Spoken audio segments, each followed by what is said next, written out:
se você está começando, eu poderia ser redundante aqui, né? Não desista, persista,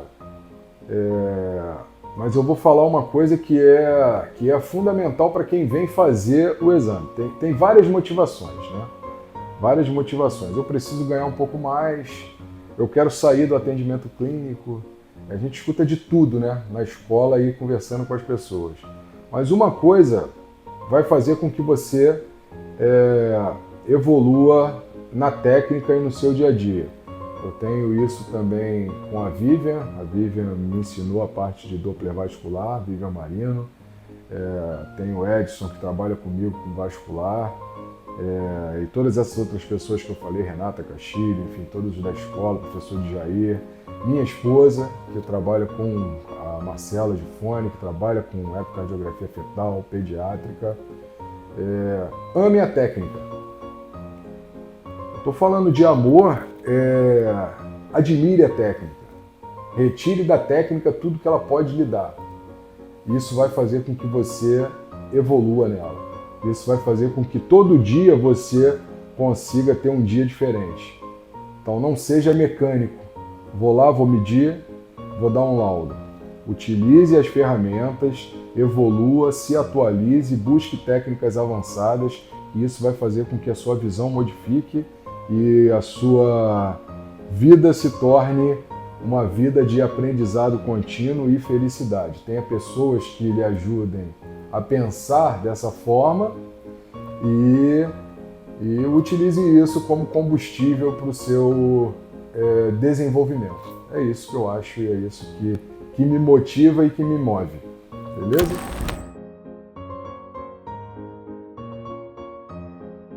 Eu acredito que os caminhos eles vão sendo apresentados a nós, né?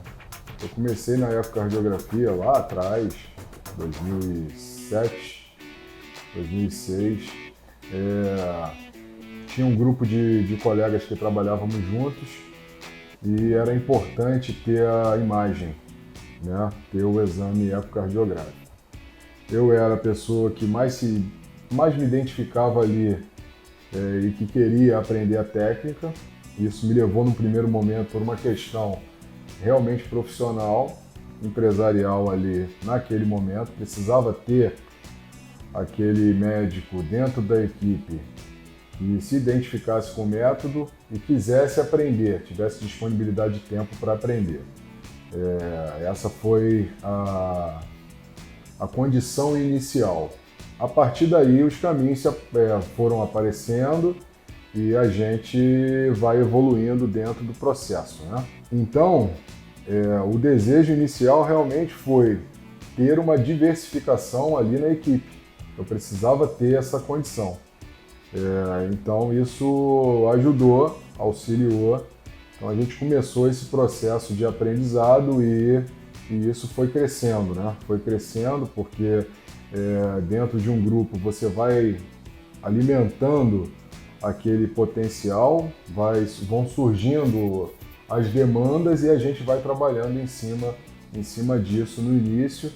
Eu vejo muitas pessoas começarem o processo por N fatores, né? Eu quero sair um pouco do atendimento, eu me identifico mais em não ter um contato tão próximo com o paciente, mas na verdade isso tudo para mim continua até hoje. Eu tenho muito contato com o paciente, eu estou muito próximo ali à realidade pelo jeito que eu faço a ecocardiografia hoje, mas a condição inicial realmente foi essa. Beleza? O medo inicial, a questão da dificuldade inicial, na verdade, é você saber se vai dar certo, né? Você saber se o tempo que você tem de aprendizado, ele vai suprir toda aquela demanda, né? O medo do médico tem de errar, né? Você trabalha para outros médicos, então você é cobrado, né? Obviamente que você faz o exame para o paciente, mas quem solicita é o colega médico. Então você sempre tem um receio de cometer algum erro, de dentro desse erro você não auxiliar o médico assistente e também criar uma situação ruim para o paciente. Então esses eram os medos. Eu nunca gostei do erro. Ninguém gosta, né? Mas eu nunca gostei de ter a falha. Então eu sempre busquei essa evolução nesse sentido. Então esse era um medo inicial, que eu acho que faz parte de todo mundo que começa numa metodologia diferente. As dificuldades são grandes porque você primeiro inicia com um número que muitas das vezes, assim, dentro da sua realidade de agenda, ele vai te gerar um valor, falando comercialmente, que isso eu acho que tem que ser falado também, baixo, porque você faz poucos exames, você não vai abrir uma clínica de ecocardiografia e a porta vão ter 1000 pacientes ali para você fazer, então você tem uma evolução, você tem que conquistar o médico que pede o exame para você, ele tem que confiar no seu diagnóstico, ele tem que gostar do seu exame, então essa é uma dificuldade. Foi uma dificuldade, mas essa dificuldade ela é superada com a perseverança, persistência, trabalhar, evoluir, procurar se aprimorar, fazer diversos cursos de atualização, procurar hoje os meios são muito mais presentes aí de você conseguir falar com o professor, de você conseguir tirar uma dúvida do que era naquela época. Então, assim, esse foi um processo de dificuldade que eu encontrei no início, tá? E superar esses eventos, ele só tem um jeito para mim, né? Eu vejo isso só de uma forma. Você insistir, você trabalhar, você errar. Eu não tenho mão para fazer o exame. A mão ela vai vir, eu costumo dizer isso, a mão vai vir. A teoria ela não vai vir do nada, você vai ter que estudar, você vai ter que se aprimorar, você vai ter que fazer cursos, você vai ter que ler os guidelines, enfim. Só que a mão, sentar, fazer, observar as peculiaridades de cada paciente, então essa dificuldade a gente vence, né? A outra também, mas requer, são cenários diferentes, então muitos alunos e muitas pessoas elas falam assim, nossa, vocês colocam a mão e a imagem aparece. Não é uma mágica, né? São anos e anos e anos de diferença de trabalho. Então isso é uma situação corriqueira, mas hoje mesmo passei por isso aqui na escola. Nossa, professor, a imagem sua para o strain ficou boa, mas quantos milhares de strain de imagens eu já fiz, né? Então isso é uma diferença que só o tempo vai te dar, tá? Então a história, tem uma história muito legal que é o seguinte, eu fui apresentado ao strain lá atrás, 2010, 2011, quando eu fazia um curso de ecocardiografia no Instituto de Pós-Graduação Médica do Rio de Janeiro. Aparelhos não eram como hoje, né? O strain automático, enfim, nada disso. E eu tinha uma dificuldade de compreensão daquilo. E aí, vamos atrás, vamos perguntar para as pessoas que vendem os aparelhos, quem é que pode me ajudar e tal. E me indicaram o professor Castilho. Pode ser redundante, né? Estou aqui na ECOP, vou falar bem do professor Castilho. Mas não sou só eu, o Brasil fala bem dele, né? Então,